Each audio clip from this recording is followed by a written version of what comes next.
On this Tuesday night, crisis in the Middle East.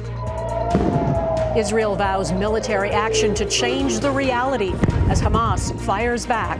The Iron Dome is doing its job. Our Jeff Semple is in southern Israel, plus how Hamas gunmen hunted down Israeli civilians. America stands with Israel. We will make sure Israel has what it needs to take care of its citizens, defend itself, and respond to this attack. A heart-wrenching last phone call from a Montreal man to his mother. I hear multiple round shot, and I crumble to the ground and I said, they're in the midst of killing our son. And RCMP launch a criminal investigation into Ontario Premier Doug Ford's Greenbelt land deal.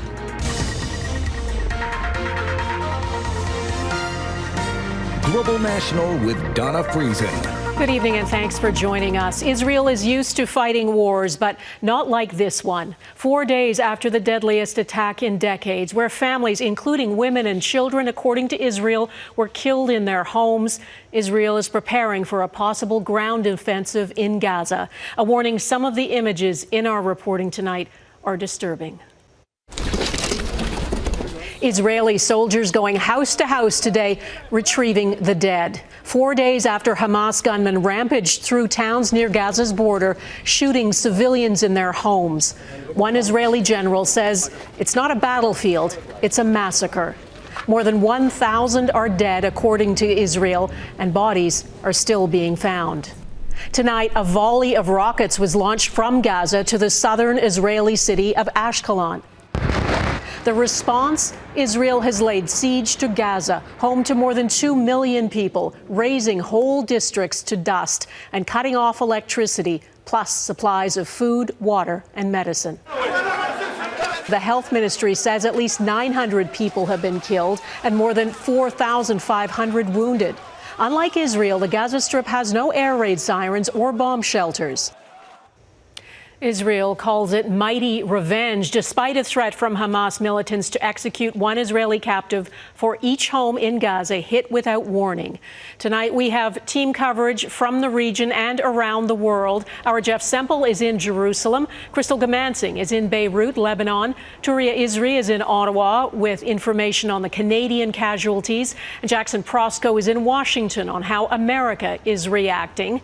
We begin with Jeff and the situation in southern Israel and Gaza. Jeff. Donna, Israel is back in control of its territory, but the threat from Hamas remains, as we found out firsthand.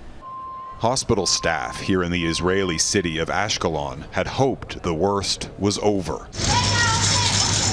On Saturday, the hospital, just 20 kilometers from Gaza, was overwhelmed with hundreds of patients, many clinging to life, riddled with Hamas bullets and shrapnel.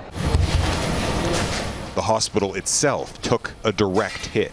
We are used to fighting, we are used to injured people that are coming into the hospital, but not in these numbers. The hospital's head physician was trapped inside his home after Hamas gunmen took control of his town. They tried to break into my house. They didn't succeed. They moved to other houses. Very frightening. I've never been so frightened in my whole life. By Tuesday morning, the Israeli military had reclaimed control of its territory and sealed the border, giving hospital staff in Ashkelon a moment to catch their breath and grab something to eat. But that reprieve was short-lived. On Tuesday afternoon, the sirens sounded, warning of a possible incoming strike. Residents are used to the occasional rocket fire, which is typically intercepted by Israel's air defenses, but not this time. We took cover and waited. The Iron Dome is doing its job. Well, clearly a hands full here. Just a ton of explosions happening all around us. Then one Hamas rocket made it through. When the bombing finally stopped minutes later, residents emerged to find their neighborhood in ruins. And take a look at this. Just a couple of blocks away from our earlier position, you can see the impact from that Hamas shell drilling into the street, into the concrete here. The impact shattering glass all around this residential neighborhood, and now the sirens are going again. We ran down and huddled together in this apartment basement. one of the many, many bomb shelters in a community that has long lived under threat. You see, we're suffering. I have a sick mom here, and I have to take her, to bring her here, and it's hard. The bombing continued on and off for nearly an hour. The power of the blasts leaving windows shattered and residents shaken. Incredibly, there were no reports of serious injuries. In Canada, you have good neighbors, but in Israel, we can't make peace with evil, says this resident. But as bad as this looks, the pictures now coming out of Gaza are undeniably horrific. Entire neighborhoods lie in ruins after a relentless barrage of Israeli airstrikes. At this hospital, they're scrambling to treat thousands of injured civilians. This nurse, inconsolable after learning her own husband was among the dead. This spokesperson for Gaza's Ministry of Health told Global News they're facing critical shortages of basic medical supplies and fuel. He begged the international community to open a humanitarian corridor for life-saving supplies. But this convoy of Egyptian aid trucks were forced back, unable to enter Gaza due to the constant Israeli airstrikes. The Israeli military has now called up thousands of reservists, with reports tonight suggesting it's planning to launch an all-out ground war. Donna? Jeff Semple in Jerusalem. Thank you, Jeff. Israel is focused not just on Gaza, that small strip of land in the south where Palestinians are confined, but 200 kilometers north of there on Israel's border with Lebanon, where Hezbollah, another militant group backed by Iran, is targeting Israeli positions. At least one Israeli soldier and several Hezbollah fighters have been killed in fighting near that border. Goomansingh is in Beirut, and she was at the funerals for two of those fighters. Crystal. Donna, while Lebanon is not officially involved, a parliamentarian speaking at the funerals today noted the resistance here in this country and in Gaza, saying how ordinary people are standing up against Israeli forces and how he says they will be victorious. They showered their martyrs with flower petals and rice. Hassan Ibrahim and Ali Fortun are the first Hezbollah fighters to be buried after being killed in southern Lebanon since Hamas launched an unprecedented attack on Israel. Hezbollah and Hamas share a common objective of armed resistance against Israel.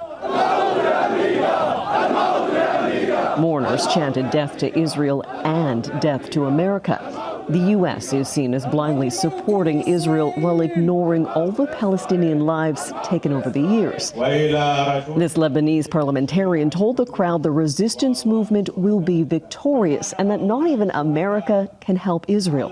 This local Muslim leader told Global News there is some support in the West for his people, but in general, there's a bias. The West is a main partner with the crimes that happened, he says, and that are happening in Palestine and Lebanon and everywhere. The United Nations interim force in Lebanon has been assigned as an international monitor for more than a decade. It noted more missiles and mortars being exchanged between Israel and Lebanon, volleys that have occurred for 3 straight days. People are naturally afraid because of memories of 2006. Yet at several points along the southern border, in places where you can see Israeli flags and homes, Lebanese people gather, waiting, watching, and in some cases, hoping. This is a suitable place to encourage our people to defeat our enemy here. A number of people that we spoke with today all said that security is their #1 priority, and they say because of that, they're turning to Hezbollah, both the party and the militia, saying that Hezbollah will be the ones to keep them secure into the future. Donna? Crystal Goomansingh in Beirut, Lebanon. Thanks, Crystal.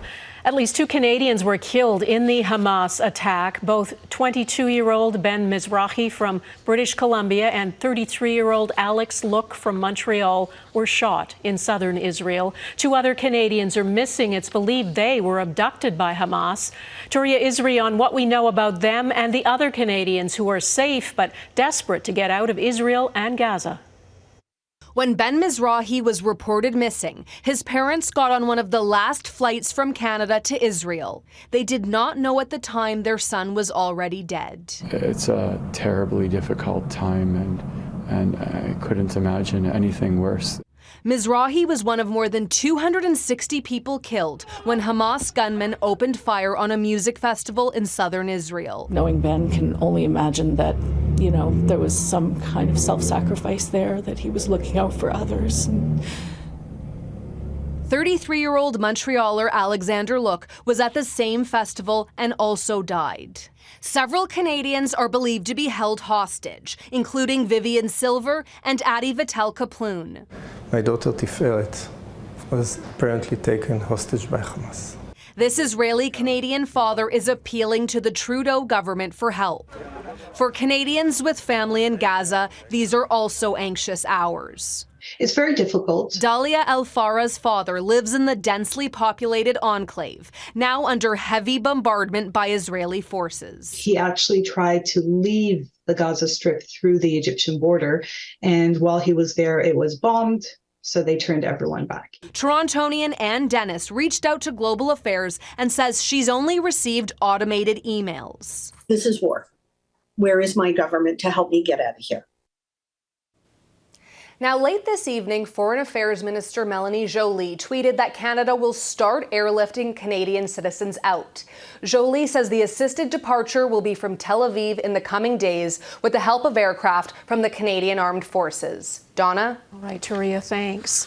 Israel would not be able to defend itself without military support from the United States. And today, the American president made it clear that support is unwavering. Joe Biden called the highly coordinated surprise attack by Hamas an act of sheer evil. Jackson Prosco on the American response. American support for Israel is unwavering. President Joe Biden confirmed that during his third phone call with Israeli Prime Minister Benjamin Netanyahu.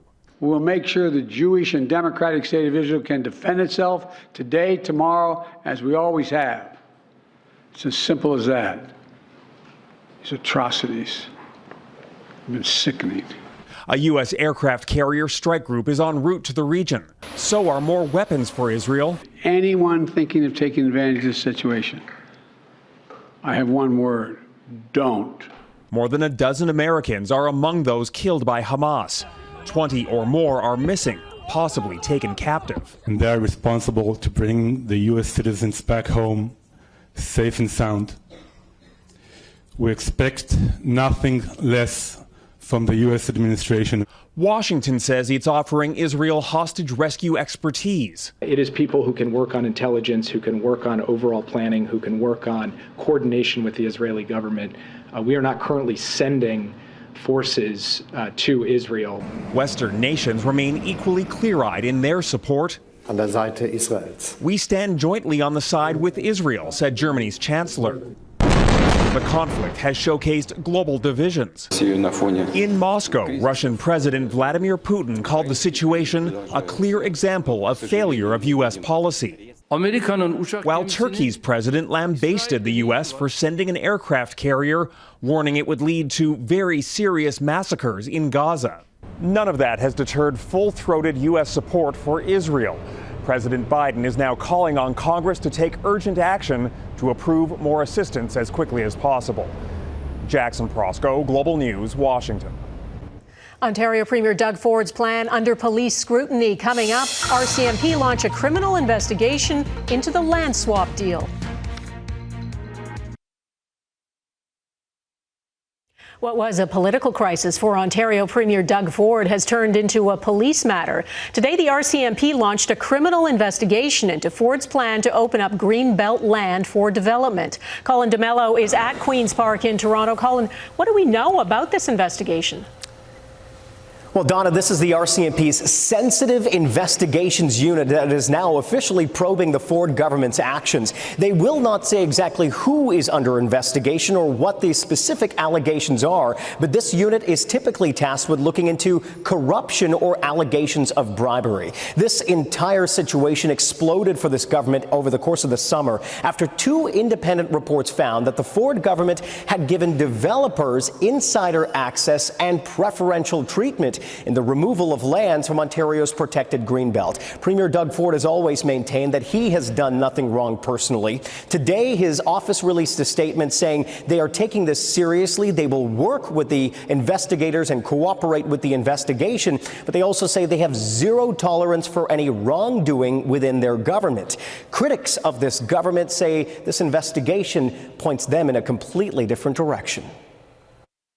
Now we have a premier who's under criminal investigation and a government that's spiraling out of control.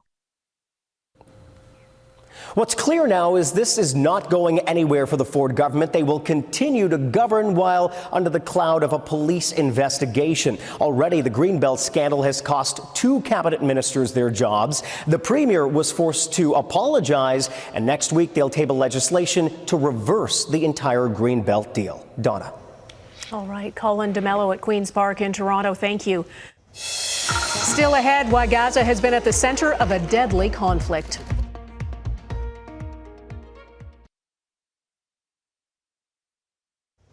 The Gaza Strip is unlike anywhere else. About 80% of the Palestinians who live there rely on international aid. Israel controls its airspace, its shoreline, and restricts who and what gets in and out. Human Rights Watch calls Gaza an open-air prison.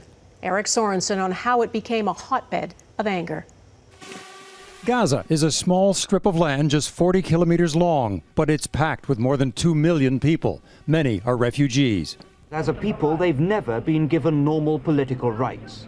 For decades, Gaza has endured wretched conditions and the constant fear that conflict will inevitably shatter their lives once more. The majority of residents in Gaza are refugees or descendants of refugees from 1948 when Israel was created. The modern Middle East began to take shape after the Second World War when the new United Nations decided to partition Palestine under a British mandate into a Jewish state and an Arab state. Israel was created.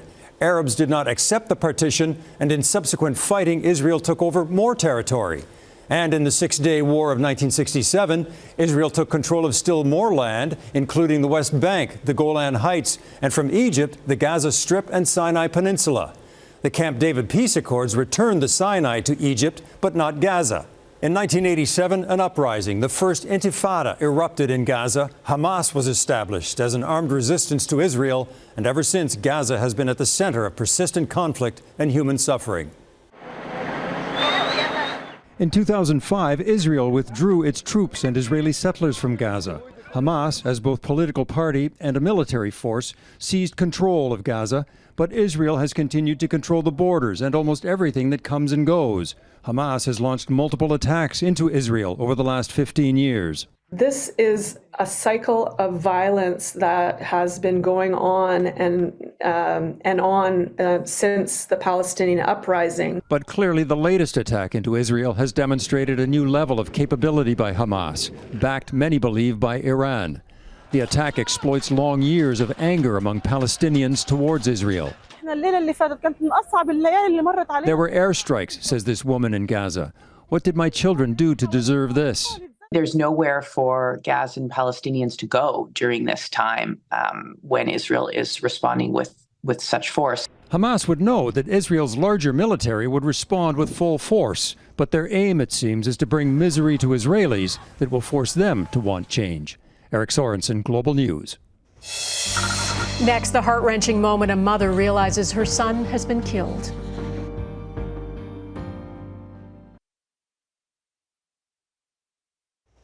The family of a Canadian man killed in Israel has a devastating story to tell. Alexandre Look from the Montreal area was on vacation in Israel when Hamas launched its surprise attack. Dan Spector spoke with his grieving parents. On Saturday around 11:30 p.m. Montreal time, Raquel Onona received a video call from her son that would shatter her family forever. He said, Mommy, we're in the middle of a terrorist attack. Montreal-born Alexandre Look, 33 years old, had been vacationing in Israel. He was one of thousands of young people attending a music festival about 5 kilometers from the border with Gaza when Hamas militants unleashed a full-scale assault. he had mentioned, Mom, it's not just rockets. There's shooters, active shooters everywhere.